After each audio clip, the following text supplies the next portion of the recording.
Esses dias eu me peguei pensando numa situação que aconteceu quando eu terminei um relacionamento. Uma amiga da minha ex veio até mim e, sem qualquer tipo de filtro, disse que eu era uma pessoa ruim por ter decidido terminar o namoro. O tom da conversa não foi nada ortodoxo. Inclusive, eu acho que nenhuma das palavras que ela usou esteja escrito na Bíblia. Aquilo ficou ecoando na minha cabeça. Será que o fim do relacionamento me define como alguém ruim? Será que ser uma pessoa boa significa sempre atender às expectativas dos outros, mesmo que isso signifique ignorar o que é verdadeiro pra mim? Essa situação me fez refletir profundamente. Ser uma boa pessoa é agir com empatia e honestidade, mesmo que isso desagrade, ou é moldar minhas ações para evitar o julgamento dos outros?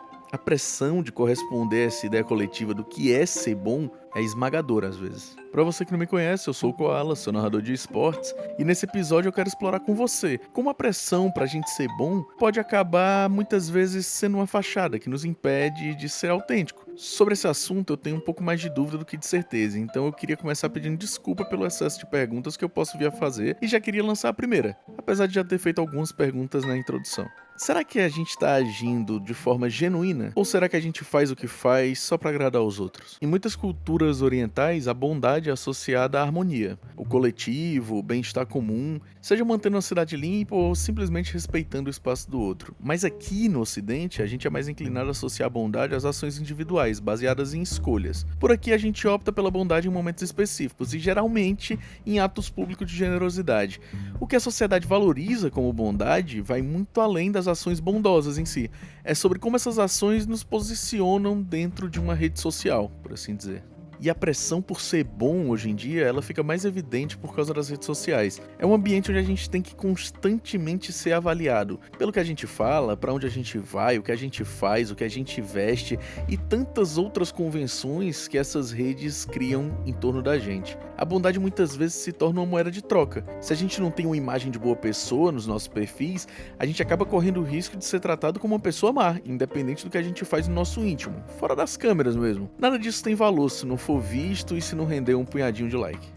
A expectativa da gente estar sempre feliz, sempre otimizado, sempre cheio de energia positiva, também entra um pouco nesse jogo de performance. Mas o que acontece quando a gente não consegue corresponder a essas expectativas? Às vezes é mais difícil ser honesto sobre as fraquezas da gente do que performar uma bondade, né? Agora vamos lá. Seja franco comigo. Só tá eu, você e a voz da sua cabeça. Quantas vezes você já fez algo bom pra não ser julgado? Pra se sentir bem consigo mesmo ou até mesmo pra ser visto de maneira mais positiva pelos outros? Quantas vezes você contou uma mentira confortável ao invés de uma verdade dolorosa? Quem convive comigo sabe que a minha opinião vem carregada com toda a verdade que eu consigo entregar. Não uma verdade inconveniente, que chega sem ser chamada, mas uma verdade que é solicitada e que é entregue com a intenção de melhorar o que me parece errado pra mim ou exaltar o que me parece válido. A verdade é que, em muitas ocasiões, a nossa bondade é muito mais sobre atender às expectativas externas do que sobre algo genuíno que vem de dentro da gente. No fim das contas, parece que a gente está sempre num palco. A gente está sempre encenando alguma coisa, tentando criar um papel para cada situação social que a gente tem durante a vida. Mas, no final das contas, o que acontece quando a gente vive num constante palco, tentando impressionar as pessoas com a nossa bondade? Exaustão. Uma sensação de vazio que a gente já não consegue mais distinguir o que é realmente bom pra gente ou o que a gente tá fazendo só por conta das outras pessoas, só pra tentar atender o que essas pessoas esperam da gente. Pouco a pouco, as relações da gente vão se tornando cada vez mais superficiais. A gente fica tão preocupado em performar e acaba esquecendo de ser autêntico. As relações elas vão criando máscaras que vão se sobrepondo, se sobrepondo, se sobrepondo, até o ponto em que a gente não consegue mais lembrar quem a gente era no início de tudo, por que a gente faz o que faz, qual é que é o nosso objetivo real, o que tá dentro da gente, o que a gente busca de verdade. A gente só se preocupa em agradar, e isso é perigoso demais no decorrer da vida. Mas tudo bem, eu entendo, nem sempre é fácil ser bom. A bondade não é nada simples. Às vezes o que é bom pra mim pode ser ruim pra você. Um exemplo disso é aquela sua tia Cláudia, que toda reunião de família faz questão de destacar o quanto você engordou, o quanto você deveria se esforçar pra ficar mais parecido com seu primo, ou algum comentáriozinho desse tipo. Pra ela, talvez essa atitude ela venha carregada com uma boa intenção, mas a gente acaba retornando àquela questão das verdades inconvenientes, lembra? Onde é que tá o limite entre ser bom e ser verdadeiro? Voltamos pra pergunta que fizemos um tempo atrás. É melhor você contar uma mentira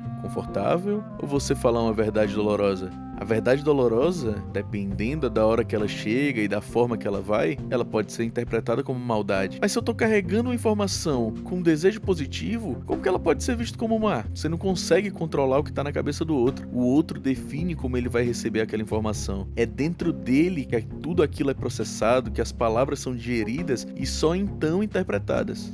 No mundo onde a injustiça e a desigualdade ela tá escancarada na mídia de massa, ser bom pode parecer inútil. A bondade pura, muitas vezes ela não é suficiente para mudar uma realidade estrutural. As ações individuais elas parecem não ter peso quando a gente olha, de uma forma geral, para a máquina, que faz um desmonte social como fonte de lucro. Por que eu deveria me importar em recolher o meu papel de picolé da praia se aquela grande construtora tá despejando toneladas e toneladas de esgoto naquela mesma praia? Por que eu devia me importar em desligar minha torneira entre a lavagem dos pratos se o agronegócio está gastando milhões e milhões e milhões de metros cúbicos nas suas produções? Como é que então a gente pode ser bom de forma verdadeira sem cair na armadilha da alienação ou até mesmo da ingenuidade? Como ser bom sem parecer um otário nos dias de hoje? Essa é uma pergunta que eu confesso pra vocês que eu não tenho uma resposta. Eu acho que mais do que buscar aprovação externa, a gente tem que começar a cultivar a nossa bondade genuína. E a gente pode começar com pequenos passos, sendo escutativa para a necessidade dos seus amigos, praticando a empatia diária, buscando mudar uma comunidade onde você está inserido. A gente não precisa mudar o mundo de uma vez. Às vezes, melhorar aquele recorte social já é mais do que suficiente, você já está fazendo mais do que a sua obrigação. Além disso, a gente não pode esquecer de praticar a bondade própria, entender os nossos limites, não cair na armadilha da superprodutividade, de estar sempre disposto a trabalhar, de estar sempre disposto a entregar e acabar esquecendo o nosso tempo de descanso,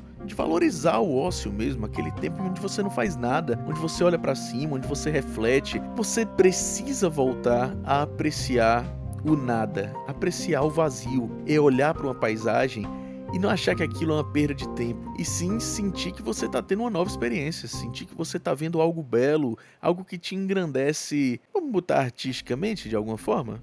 A gente pode colocar assim? Não sei. Mas eu acho que encaixa aqui. Quando a gente entende a nossa própria emoção, as nossas motivações, a gente pode começar a agir com mais autenticidade. A gente sabe o que a gente quer, a gente sabe o que a gente quer entregar e a opinião do outro acaba perdendo um pouco de relevância dentro disso. Ao invés da gente se encaixar num molde de bondade que é imposto meio que goela abaixo pra gente por uma sociedade que tá adoecida, que tal a gente desenvolver uma ética pessoal baseada nos valores morais que a gente adquiriu durante a vida? Um código que se alinha com as nossas crenças mais profundas, sem ter que agradar ou impressionar os outros. Fazer o bem porque é possível e não porque a gente é obrigado a fazer, porque é meio que isso. Hoje a gente se vê numa pressão social de ser bom, de estar lá sempre oferecendo bondade sem esperar nada em troca. Mas a gente sabe que as coisas não são bem assim. Quando a gente tá na internet, principalmente, a maldade ela tá muito exposta, seja num comentário cruel ou até mesmo num vazamento de fotos íntimas. A maldade ela tá lá, ela tá aberta e é muito fácil de acessar. O problema é que as pessoas estão mergulhando de cabeça nessa maldade. Elas esquecem que atrás de uma tela existem outras pessoas com sentimentos, com vontades e com objetivos, assim como elas. Mas é muito mais fácil você falar para um computador, é muito mais fácil você digitar num programa do que você falar cara a cara. O hater, muitas vezes, ele nem te odeia. Muitas vezes ele até gosta de você. Mas ele precisa de uma aprovação, ele precisa ser visto de alguma forma. E essa é a única maneira que ele tem de ser notado. É a única maneira que ele tem de ser relevante. A bondade, ela acaba não sendo o caminho mais fácil. Não é o caminho mais rápido. Mas a maldade ela fica expressa. Ela gera uma reação instantânea, diferente da bondade. Quando você é bom, a sua bondade, ela pode nem ser vista, ela pode nem ser interpretada. Mas a maldade ela fica muito escancarada e ela acaba gerando uma resposta rápida, e é isso que essas pessoas precisam: se alimentar de respostas, se alimentar de visibilidade. A gente precisa parar de dar palco pra maluco. Acho que a minha reflexão tá chegando ao fim e eu queria te convidar para refletir junto comigo. O que significa ser uma boa pessoa? E mais importante, como você pode agir de uma forma bondosa sem ser refém da expectativa dos outros? Ser bom não é uma corrida. É uma jornada que a gente percorre passo a passo, dia após dia. E só depende da gente atribuir um sentido a isso. Espero vocês no próximo episódio. Se gostou, por favor, deixa aí as 5 estrelinhas, segue o nosso canal e valeu. Um beijo.